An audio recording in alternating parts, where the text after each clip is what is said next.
once you start making content, once you start running ads and you start putting stuff out publicly, you start advertising, you're gonna get to a point where you're like, I feel like I've said everything that I was going to say. Now, remember, you continue to live life every day, you continue to do stuff, and you can talk about what you did, so that can break that. But my mom said this to me once, and I always remembered it. She said, the news never changes, just the names. And I really thought about that. It was like, there's always a rape, there's a war, there's a murder, there's a car accident. Like, the actual story doesn't change, only the names. And so if you think about that with content, like, there is no new content. Like, the human condition has not changed for thousands of years. Like, the older the problem, the older the solution. And so we're making content and we're putting stuff out there.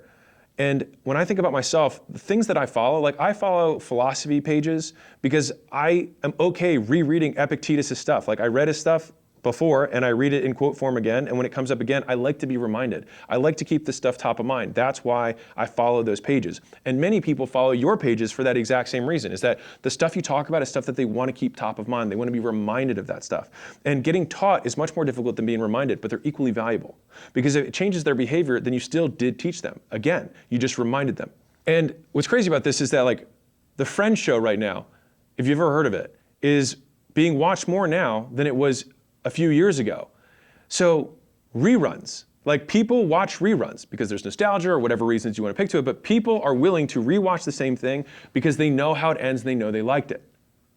And so you can make the same thing again because also your audience who's new a year later hasn't seen that thing.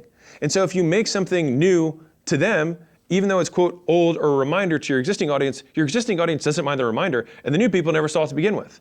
And if you want to have different ways of creating variety, even around the same topics, I would encourage you, instead of thinking of getting into trend hacking and talking about the news, talk about your news.